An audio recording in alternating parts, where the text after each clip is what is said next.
Hi, Tula here. I apologize for my voice, I'm a little ill. So I hope it will be okay.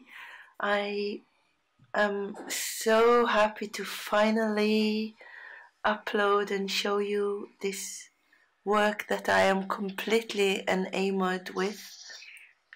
I made it a month ago at the end of November, and it was just really difficult to edit everything. What you are seeing now is the print that I made.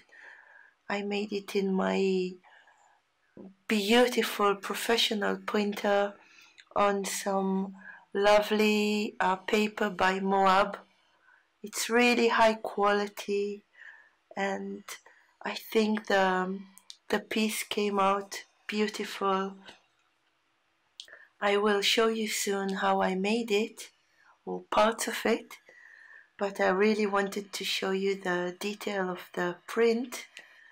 I'm going to sell this in my Etsy shop, and you can really look, you can see every brush stroke. It's so nice, the quality. You can see the paper has a bit of texture to it, but most of the texture you see is from the watercolor paper that I made it on.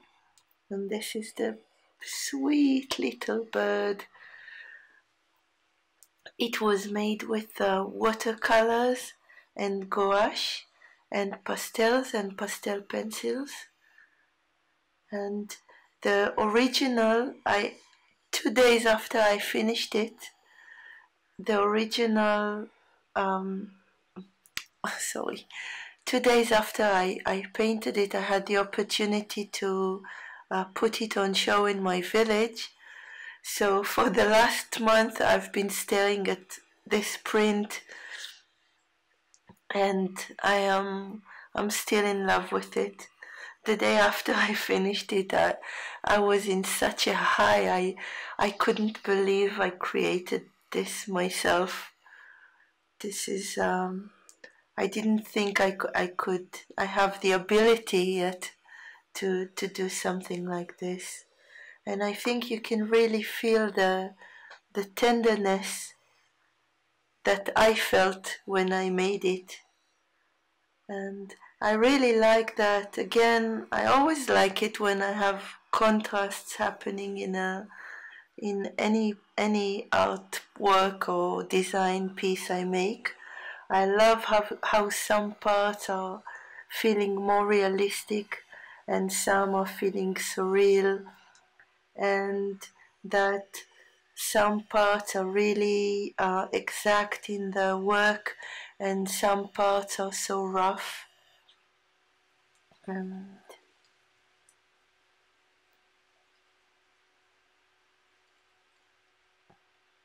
And I adore I think I managed to capture the tenderness of the interaction between the girl or the child.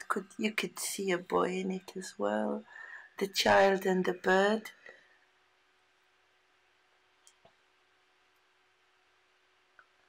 And it was an absolute joy to make. I felt like an artist, and I'm not. I'm a designer.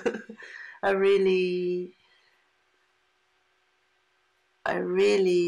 enjoyed making it, and I think it came out lovely.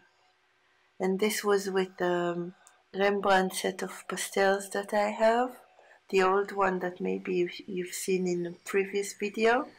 Oh, okay. We are in voiceover now because the voice quality was really bad at some of the parts. There was a lot of background noise. I want to tell you that I traced the face, and I know my final piece doesn't look like the girl, and it's alright, but working with the trace was so liberating. If you are in any doubt, because we all say that tracing isn't cheating, but I think the fact that there is a debate about it can can show that people are not comfortable with it, and of course I would rather freehand it, but if I would have tried to freehand it or even use a grid, it would take me ages. I would never get to the final piece. These are some tests that I made to see the shading and how many colors I need. And this one was with the trace again and just very loose and rough, and I love all the colors that are in the face. It was done very intuitively, and in the final piece I have it more refined, but I really love the colors in this test. I will talk about the trace a little more soon because I want to stress that point, and we have about half an hour to spend here talking together while you see me working. The first wash I made with watercolors. What I don't like about pastels is having the white or the color of the paper showing through. I really don't like it. Maybe it will change one day, but what I noticed when I was doing colored pencils is that if I have some watercolor underneath, it saves me doing a few layers of colored pencils, and having watercolor underneath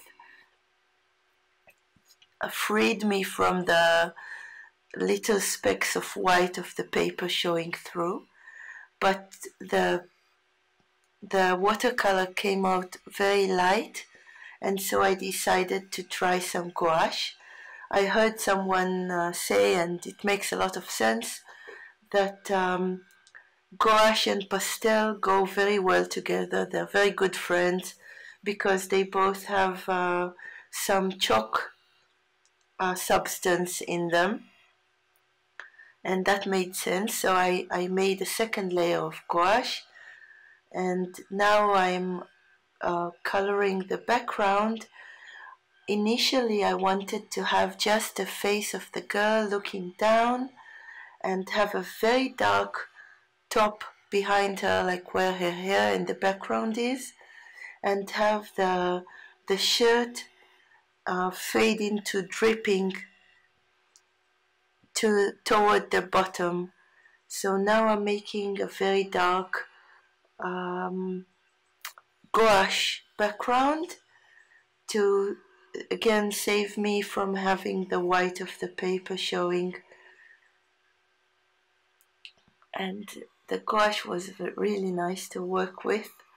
I got terrible coloring on the face. You can see the dark spot on the nose and the cheek, but that's the nice part of the pastels, that you can, it's opaque, so you can make anything on top of anything as long as the paper allows it. I faded a little the hairline where the hair meets the forehead. And this paper, I don't have designated pastel paper, so this is watercolor paper, and unfortunately I didn't have as many layers on it as I would have liked, but I managed all right. You can see in some places on the face that I had to stop because the paper didn't take anything else. I don't usually paint portraits, and I was more or less feeling my way around. The pastel pencils are, and of course they were a month ago, quite new to me, so I just it was all very intuitive, the process. I knew that the important part for me was to capture the highlight that is coming from the right side So that's what I started with, and I was just looking for where I have the strongest highlights, and just to get into the pastel part, which is the main part of the drawing, painting, whatever you want to call it, the piece. I was very hesitant at this point, but the looseness of the watercolor and the gouache made me feel like an artist. So I was really, really happy and very excited to try the pastels. And I love it when you have a lot of different colors that combine to make up a surface. So I was exaggerating colors that I've seen in the photo and just placing whatever felt right. I really wanted to keep this flow of the artistic feeling and do what I could to I'm not sure how to explain it, but it's a feeling that you trust that I trust that whatever color I'm holding in my hand and I feel like making a mark with it would work. And I was really lucky that in this piece it did work. The girl is going to go through some horrible, horrible stages. I'm warning you already. But it will, you see that it will come out all right in the end.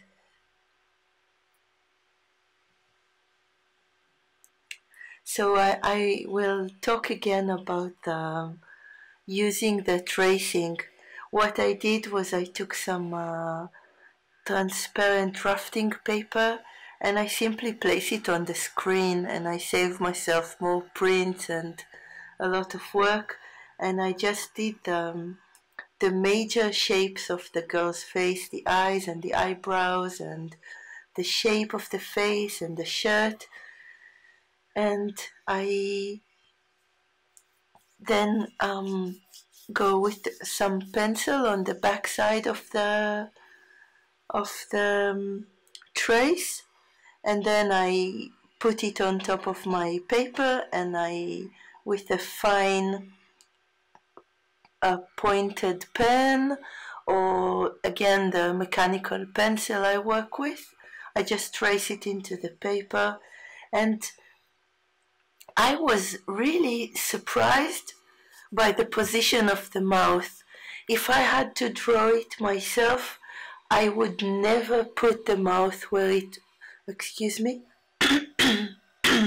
I'm a little ill, so my voice is shaky, I know, I'm sorry.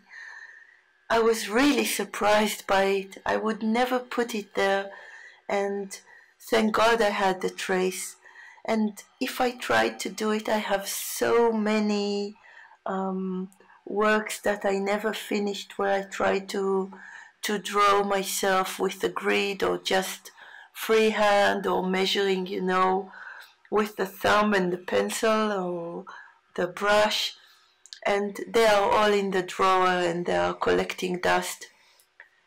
And using the trace allowed me to go through the, oh yeah, the ugly stages are coming. When I add the eyelashes, it changes. And also I could see a bit of the white of the, oh my God, how do you call them? The skin that goes around the lower lid of the eye. I could really see the light of the side of the lower lip, and I tried to keep it, and it looks really frightening here. Unfortunately, I didn't film this. I just have some stills, so most of the girl we only have a few stills, and again the color patches look really frightening, but it gets better because with the pastel I can just add more lights, and I don't really have a skin color, so I used the ochre and some red and a lot of white, and oh, I can't remember what else, but you can see it on the face.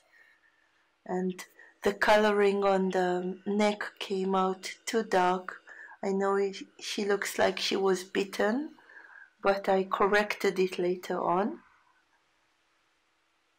So the girl is pretty much done. And okay, I have to go back here.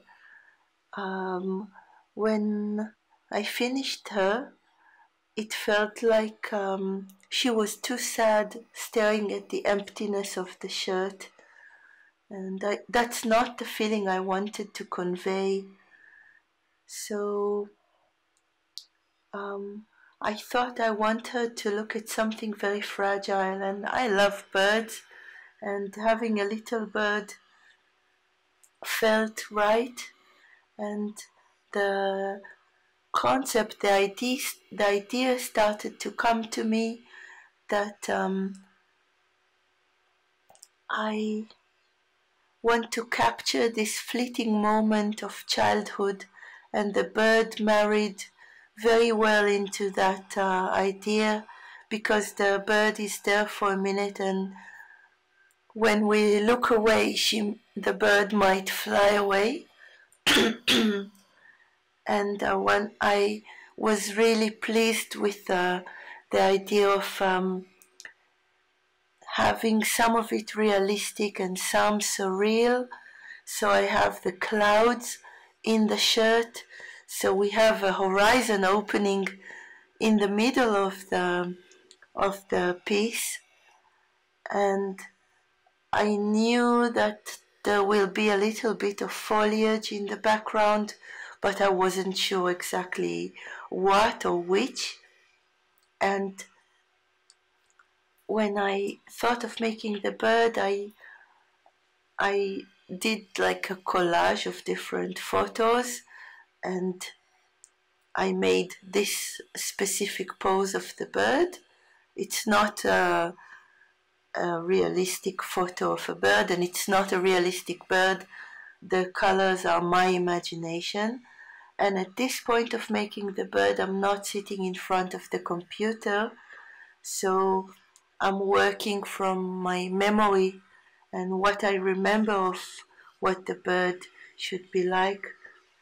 And I was feeling so much tenderness and love and fragility, and I really hope and think that this tenderness and fragility are felt in the final piece.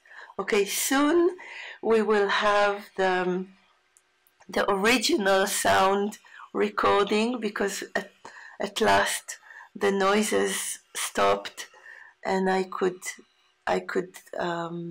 talk while I was working. I wanted you to hear the pencils on the paper. I think there's a magic to that.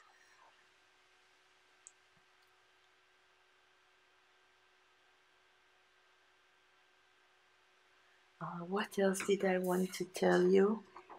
So if you're hesitant about tracing, I really recommend it, just to get the joy of getting a work right, proportionally right, and finished and done, and not a half sketch that is collecting dust. I'm still not a huge fan of these Faber-Castell pastel pencils, but they worked very well here. And I'm really glad that I have the other colors to complement it in the pastel sticks. And I am very enthusiastic about the pastels. in the month that passed since I made this, I I couldn't help myself, and I ordered a whole lot of pastel pencils by Caran d'Ache and a 40 half stick set. Oh, here is the sound. I'll stop.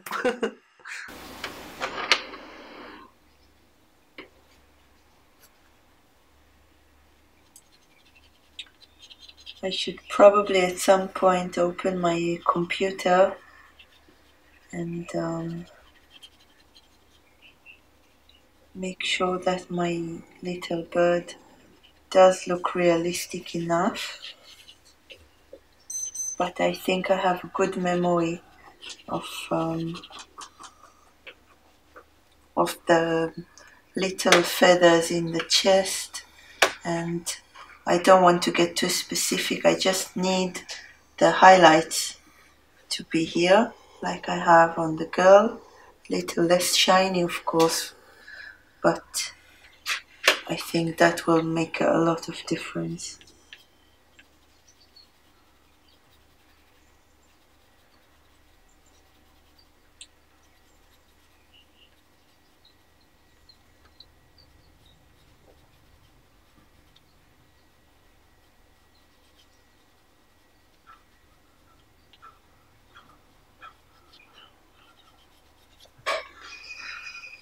I should have both the patterns of the feathers and the light and shade.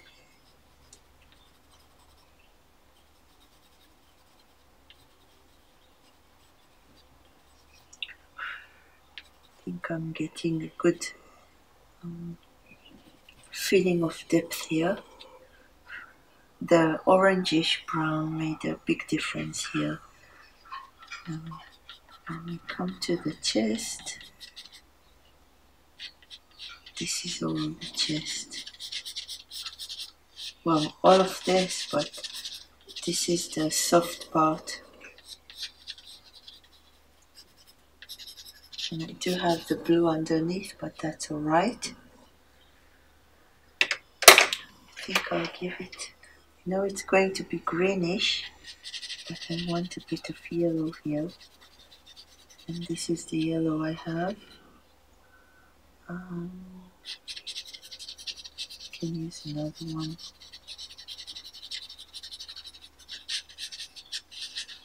I can imagine the softness of this these very delicate feathers.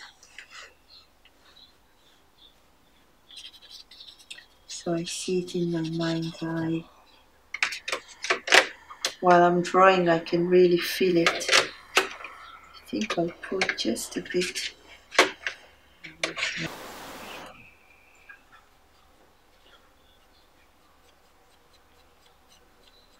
Not sure why I'm doing this.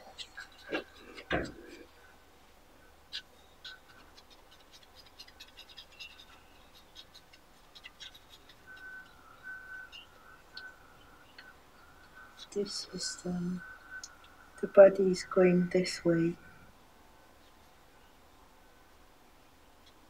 So this is the center. It's like they have a bit of an opening in the chest feathers. And this I'm going to leave. This will be for shadow.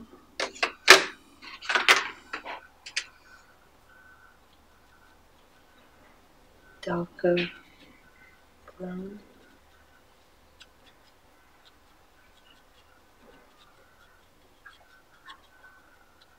Should probably not go like this. I should probably just mark bigger areas and then go into smaller details.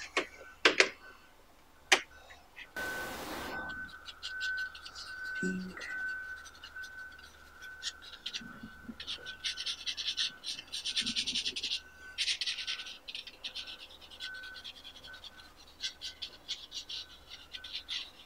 So I have light coming from back here, but I have a light chest, so it should probably be grayish, and I guess all these different colors will be able to give me that effect. Let's add some white.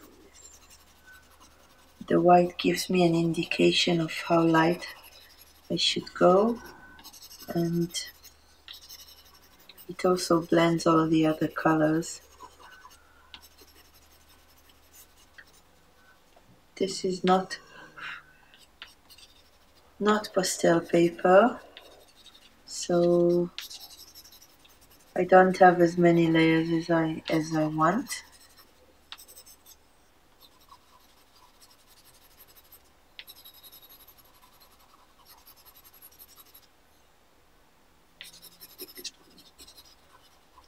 The pink actually did some good here.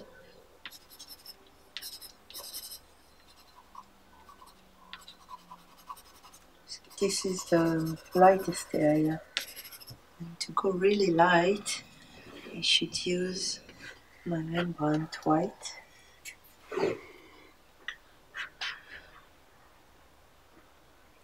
I find myself watching videos of pastel artists, and once I see the powder on the video, I immediately blow like that at the monitor.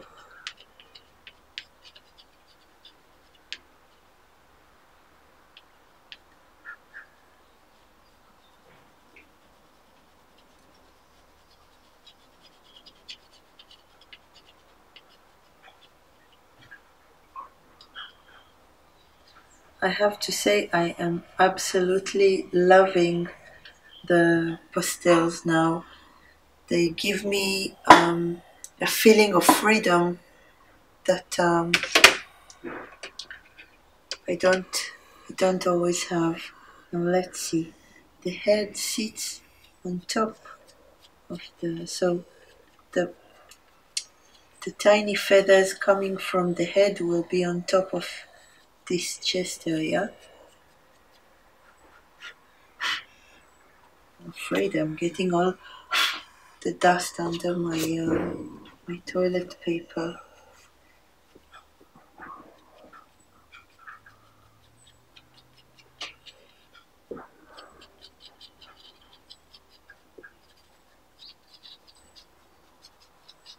So delicate.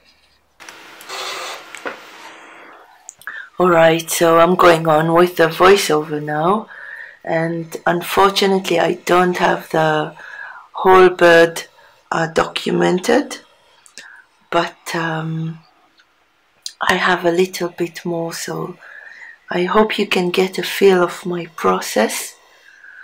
And I was deliriously happy. Did I say that already? When I finished it, I was in such a high, I didn't know what to do with myself. I couldn't believe I managed to make something so beautiful. And I did use some things were intuitive and some were very thought out and deliberate.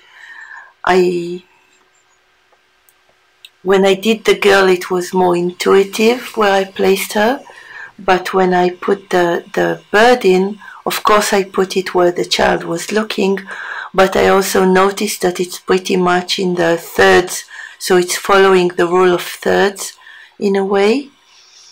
And I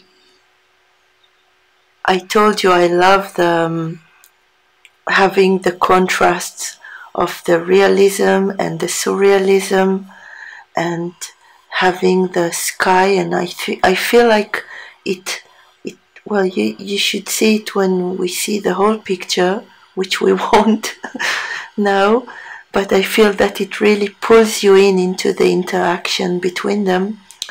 I called it Fleeting Reflections of Fragility, and I think the name says a lot of the meaning of the piece. And if you are doing any sort of art, I really recommend trying pastels or pastel pencils if you work smaller and more exact. The ability to put lights over darks and to change your mind and to put stuff on top of others is wonderful. For me, it's so liberating, and the comfort of the pencils, of using my hand, is really delightful. I really hope that you are enjoying this artwork and my process, and that I didn't bore you too much with it. I don't like time-lapse. I wanted you to see how long it takes to make and to feel that you are with me while we are creating this. Yes, while you are creating it with me.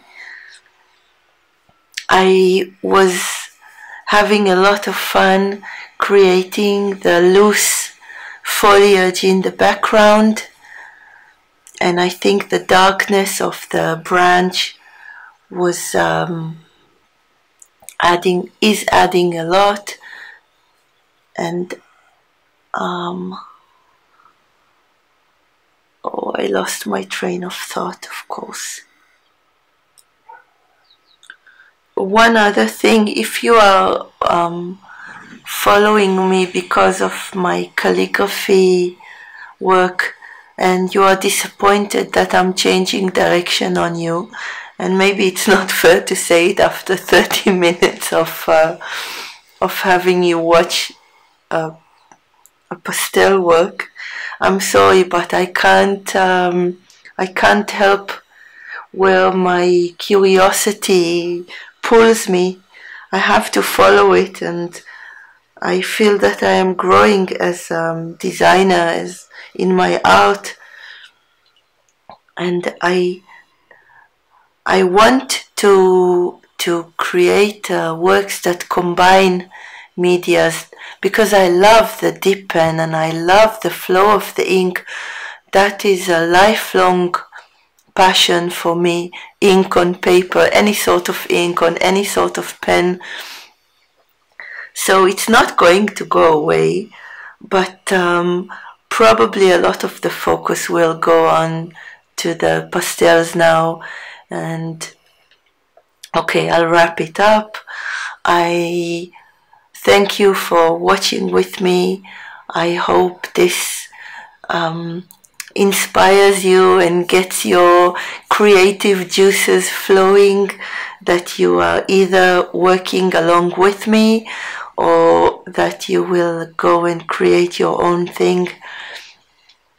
And I'll hope to see you next time. Bye bye, take care.